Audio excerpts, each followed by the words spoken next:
Thank You Omu.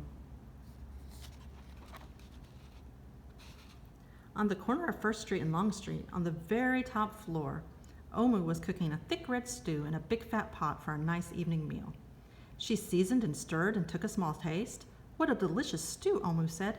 "Tonight's dinner will surely be the best I've ever had."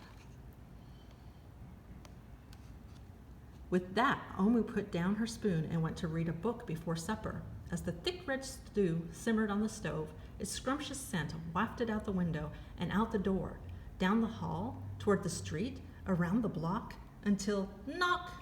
Someone was at the door. When Omu answered it, she saw a little boy.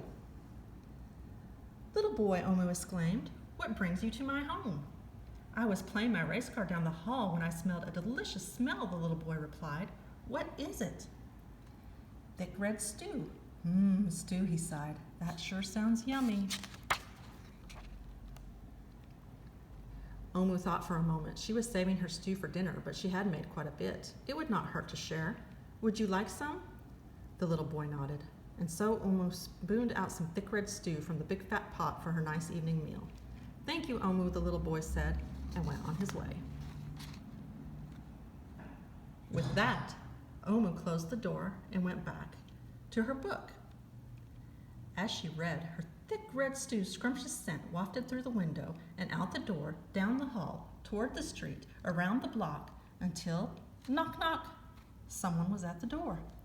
When Omu opened the door this time, she saw a police officer.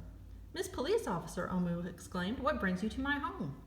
"I was on duty down the street when I smelled the most delicious smell," Miss Police Officer replied. "What is it?" "Thick red stew." "Ah, stew," she said, her mouth watered. "That sounds mighty tasty." Omu thought for a minute. There was still enough to share. "Would you like some?" The police officer nodded. Once again, Omu spooned out some thick red stew from the big fat pot for her nice evening meal. "Thank you, Omu," the officer said, and went on her way. And so for a second time, Omu closed the door and went back to her book. Sure enough, as she read, her thick red stew's scrumptious scent wafted out the window and out the door, down the hall, toward the street, around the block, until, knock, knock! Again, someone was at Omu's door. This time when she opened it, she saw the hot dog vendor. "Mr. Hot Dog Vendor," Omu exclaimed, "what brings you to my home?" "I was selling my hot dogs down the block when I smelled the most delicious smell," Mr. Hot Dog Vendor replied. "What is it?" "Thick red stew."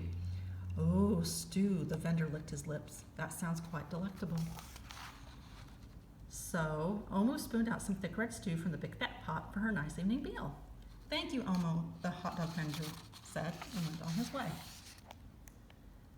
Throughout the day, people from all across the neighborhood knocked on Omu's door. She fed a shop owner, a cab driver, a doctor, an actor, a lawyer, a dancer, a bus driver, an athlete, a singer, an artist, a construction worker. Even the mayor stopped by. Soon the sky darkened, the streetlights brightened, and it was finally time for dinner. But when Omu opened her big fat pot of thick red stew for the evening meal, it was empty. Omu sniffled. "There goes the best dinner I ever had." Sorry and blue, she sat at the table with her empty pot until, knock, knock, knock, knock, knock. Who could that be, Omu wondered. When she opened her door, she saw the little boy, the police officer, the hot dog vendor, the shop owner, the cab driver, the doctor, the actor, the lawyer, the dancer, the baker. Why, everyone she fed today was at her door. "I'm sorry, everyone," Omu sighed. "My thick red stew is all gone. I have nothing left to share." The little boy tugged at Omu's sleeve. "Don't worry, Omu. We're not here to ask. We are here to give." The police officer carried in a fresh salad. The mayor entered with a roast chicken. The baker bought a collection of sweet goodies. Even the little boy presented Omu with something special in a shiny red envelope. Everyone who had knocked on Omu's door that day squeezed inside her tiny apartment, and together they ate, danced, and celebrated. While Omu's big fat pot of thick red stew was empty, her heart was full of happiness and love. The dinner was the best she ever had. The end.